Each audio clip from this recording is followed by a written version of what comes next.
Halo, kembali lagi bersama channel ini, Rana Anime. Seperti biasa, gua akan membahas film anime Donghua lagi ya, yang berjudul Shaolan. Kita langsung saja ke alur ceritanya. Alkisah, ada murid jenius yang bernama Tang San. Ia mencuri dan mempelajari penciptaan senjata rahasia yang terlarang di sekte Tangmen. Salah satu teknik andalannya adalah tangan besi yang kebal terhadap semua serangan beracun. Tetapi ia selalu dikejar oleh para tetua klan dan ingin dibunuhnya. Tang San pun menghindar dan terpojok. Satu-satunya jalan adalah kematian, dan ia terjun ke jurang neraka sakte Tangmen dan dicap sebagai pengkhianat klannya. Tetapi ketua sakte menganggap Tang San sebagai satu-satunya penerus untuk posisi sakte masternya. Tapi semuanya sudah terlambat, dan ia bereinkarnasi untuk terlahir kembali di dunia yang berbeda, yaitu dunia Daulo Dalu atau Shaolan. Di dunia Shaolan ini, di mana setiap manusia memiliki binatang jiwa masing-masing, dan yang terkuat akan menjadi master jiwa. Dan cerita Tang San pun dimulai.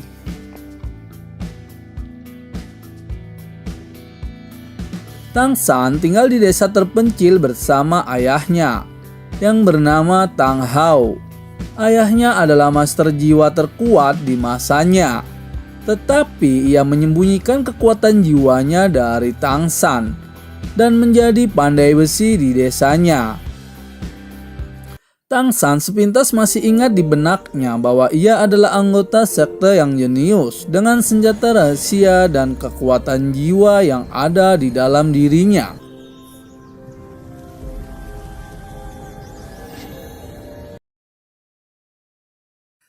Setelah beberapa tahun, anak-anak dari desa akan dites oleh seorang spirit master dari kerajaan.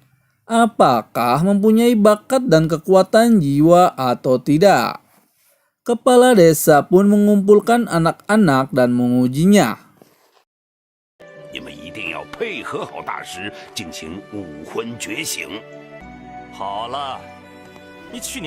Kepala desa berharap akan muncul master jiwa baru dari desa tersebut, dan dimulailah pengetesan martial soul dan kekuatan jiwa. Satu persatu anak maju ke depan untuk menunjukkan martial soul-nya.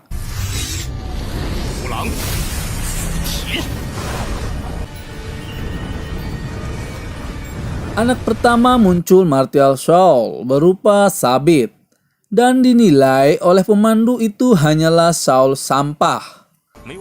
Anak-anak lain pun sama, martial soul mereka berupa alat-alat pertanian. Dan pemandu ingin mengukur kekuatan jiwanya. Tapi anak-anak tak sedikit pun mengeluarkan kekuatan jiwanya. Sampai akhirnya giliran Tang San. Dan Tang San mempunyai martial soul berupa rumput perak biru. Bahkan itu lebih sampah dari alat-alat pertanian lainnya. Tapi sekilas di tangan kirinya mengeluarkan martial soul berupa palu. Yang diketahui bahwa palu itu adalah palu legendaris, yaitu palu petir langit. Tetapi Tang San menyembunyikan dari pemandu, karena semua orang hanya memiliki satu martial soul, dan pemandu ingin segera pergi dari desanya. Karena tidak ada satupun yang mempunyai martial soul tipe petarung. Tang San pun meminta untuk diukur kekuatan jiwanya, karena ia lupa mengukurnya. Tetapi pemandu tak mau mengukurnya, karena ia hanya memiliki martial soul rumput perak biru.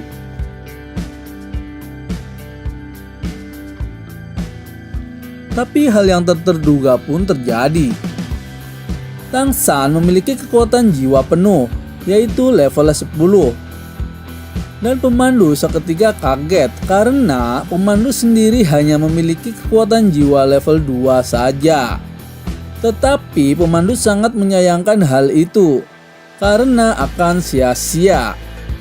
Ia pun pergi meninggalkan desa tersebut.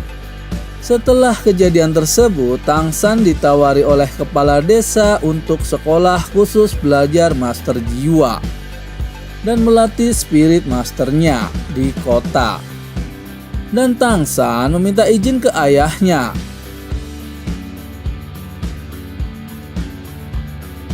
Kemudian kepala desa dan Tang San bertemu dengan Tang Hao, yaitu ayah Tang San, untuk menyetujuinya. Ayah Tang San pun bertanya kepadanya, apa martial yang Tang San miliki? Dan Tang San pun menjawab, rumput biru perak. Ayahnya pun tidak menyetujuinya karena hanya mempunyai spirit jiwa sampah. Kepala desa pun mengingatkan kepada Tang Hao agar Tang San belajar di akademi untuk belajar dan dibiayai olehnya. Kepala desa pun pergi dan menyuruh Tang Hao menemuinya jika berubah pikiran.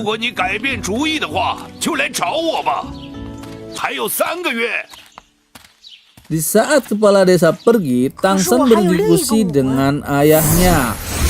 Ia menunjukkan martial soul-nya yang satu lagi yang berupa palu Thor. Ayahnya pun terkejut karena ia mewarisi martial soul berupa palu miliknya dan martial soul rumput perak biru milik ibunya. Tang Hao pun teringat masa lalunya, sewaktu Tang San masih bayi dan ibunya mengorbankan dirinya demi keselamatan Tang San dan Tang Hao.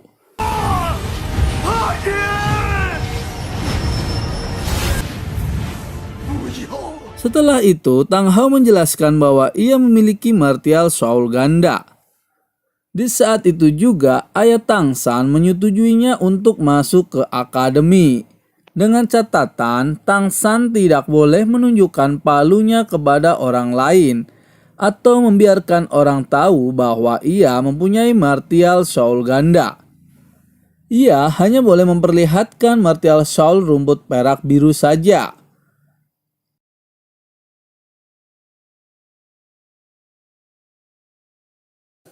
Dan selang beberapa waktu, kepala desa datang dan menjemput Tang San untuk segera pergi ke sekolah akademi di kota.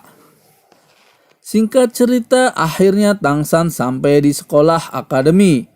Tetapi sesampainya di sana, Tang San dan kepala desa malah diusir oleh penjaga gerbang dan dikira penipu. Walaupun ia sudah menjelaskan kepadanya, ia tetap saja mengusirnya dan berbuat kasar kepadanya. Seketika itu juga Tang San langsung marah dan menghajarnya. Dan seketika itu juga datanglah seseorang, ia bernama Guru Agung. Lalu ia meminta maaf dan mempersilahkan masuk. Dan kepala desa pun pamit pulang. Tang San dan Guru Agung pun masuk menuju akademi itu. Setelah berbincang-bincang, Guru Agung berkata bahwa Tang San adalah orang ketiga dalam 100 tahun ini yang mempunyai martial soul ganda. Tang San pun kaget, kenapa Guru Agung bisa tahu bahwa ia mempunyai soul ganda. Guru Agung pun menjelaskan bahwa ia adalah peneliti berbagai martial soul dan seseorang yang memiliki soul rumput biru perak tetapi mempunyai jiwa penuh, berarti ia memiliki soul ganda, katanya. Tang San pun kagum dan ia ingin menjadi murid Guru Agung. Dan Guru Agung pun menerimanya, tetapi ia belum bisa menunjukkan soal palu Thor-nya kepada Guru Agung karena janjinya kepada sang ayah. Kemudian Tang San diantar ke ruang administrasi. Dan orang-orang di sana menertawakan Tang San yang hanya mempunyai soul rumput perak biru. Guru Agung pun ikut ditertawakan karena martial soul-nya yang lemah dan teori yang di luar nalar. Ia pun menuju asramanya, yaitu asrama 7. Ia langsung diserang oleh anak-anak di sana. Namun dengan cepat Tang San berhasil mengalahkannya. Ternyata di kamar 7 ini memiliki aturan sendiri. Yang menang akan menjadi bos. Karena Tang San yang menang, maka ia menjadi bos baru di kamarnya. Setelah itu datanglah anak perempuan, dia bernama Xiao Wu. Karena Tang San dianggap bos baru di kamarnya, ia disuruh menantang Xiao Wu. Sekilas Tang San tak mau berkelahi, tetapi karena sudah menjadi tradisinya, ia pun bertarung dengan Xiao Wu. 时间最短的人了。唐三，你没事吧？ Dan begitu bertarung, Tang San pun kalah olehnya. Dan Xiao Wu pun menjadi bos baru di kamarnya. Esok harinya, Tang San kembali menemui guru agung di kantornya. Ia menunjukkan martial soul yang keduanya. Lalu guru agung menasehati Tang San agar tidak menambahkan cincin jiwanya ke martial soul palunya seperti nasihat yang diberi ayahnya. Dan ia akan membawanya ke hutan untuk mencari cincin jiwa yang cocok dengannya. Singkat cerita, guru agung memberikan sabuk hitam penyimpanan kepada Tang San. Sesampainya di pintu gerbang hutan, dan guru agung memberikan simbol yang menunjukkan simbol bangsawan dan memudahkan untuk masuk ke dalam hutan. Sesampainya di hutan, guru agung memanggil martial soul-nya yang bernama Lao Shan Pao. Ia sejenis hewan yang bermutasi. Tetapi, soul guru agung adalah satu hewan yang bermutasi menjadi lemah. Dan ia bercerita kepada orang-orang banyak yang mengejeknya. Ia pun melanjutkan perjalanannya mencari master jiwa. Guru agung menjelaskan kepada Tang San tentang roh jiwa. Bahwa roh binatang jiwa berumur puluhan tahun, cincinnya berwarna putih. Dan itu adalah cincin yang paling lemah.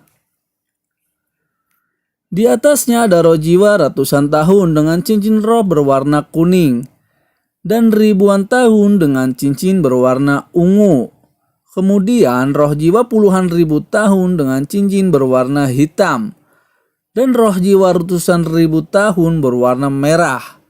Dan cincin inilah yang terkuat di dunia Soul Land saat ini. Dan di saat malam tiba, ia pun beristirahat. Tetapi tiba-tiba datang segerombolan serigala jiwa. Guru agung pun menyerangnya dan mengeluarkan roh jiwa miliknya, yaitu Shan Pao. Dan kekuatan spesial Shan Pao adalah mengeluarkan kentut guntur yang sangat bau.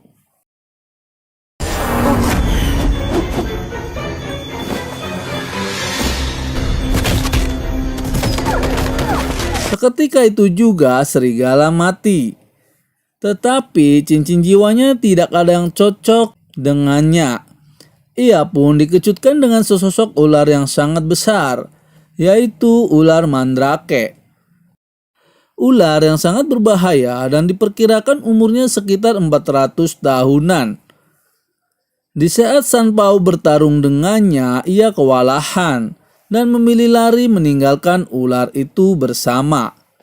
Tetapi ular itu terus mengejarnya.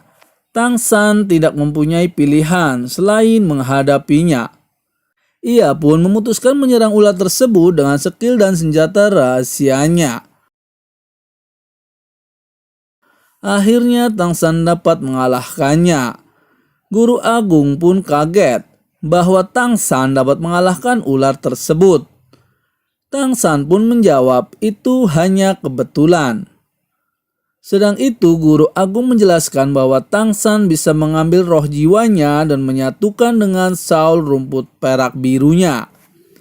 Karena Tang San memiliki kekuatan jiwa penuh. 多年前提出的10大核心竞争力之一的植物魂环，在某些前提下，二者是可以相互吸收的。 Tang San pun mengambil cincin jiwa tersebut dan berhasil melakukannya.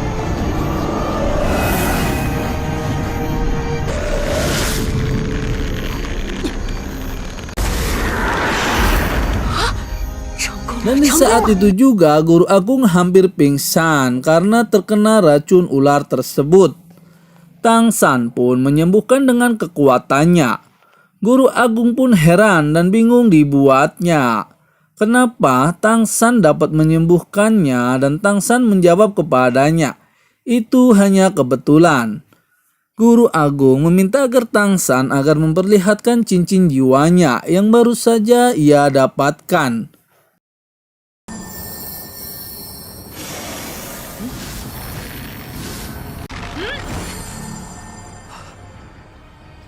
Dan sangat terkejutnya, rumput perak biru Tang San berubah dan menjadi akar yang menjalar dan sangat kuat, yang mempunyai racun di dalamnya.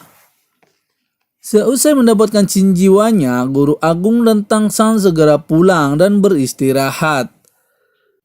Sesampainya di akademi, Tang San diperintahkan untuk mendaftar diri ke cabang Martial Soul sebagai jiwa penyihir. Dengan cara ini, Tang San mendapatkan tunjangan bulanan, dan Tang San pun segera pergi ke akademi cabang. Dan ia bertemu dengan pemandu yang pernah mengujinya di desanya. Di sana, Tang San dibawa ke ruang selanjutnya dan diperintahkan untuk memperlihatkan shawl rumput biru peraknya. Kakek guru pun begitu kagetnya melihat bahwa Tang San menyatukan cincin ular mandrake dengan rumput perak birunya.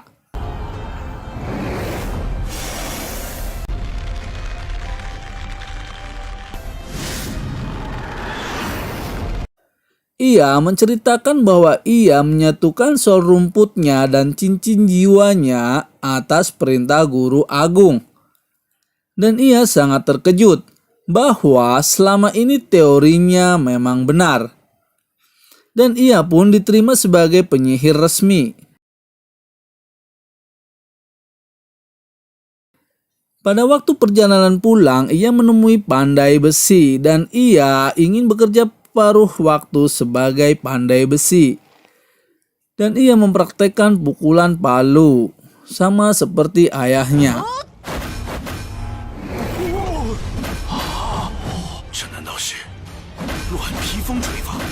Di sisi lain, Tang Hao, ayah Tang San, bertemu dengan Guru Agung dan memintanya menjaga Tang San dengan baik. Guru Agung pun sangat kaget dibuatnya karena Tang San adalah anak Tang Hao, yaitu orang yang terkuat di dataran Daulo Dalu. Ia pun memberikan lencana yang melambangkan kekuasaan mutlak. Tang Hao pun pergi meninggalkan Guru Agung. Film part 1 pun berakhir di sini. Lain waktu gua akan membahas film part yang keduanya ya.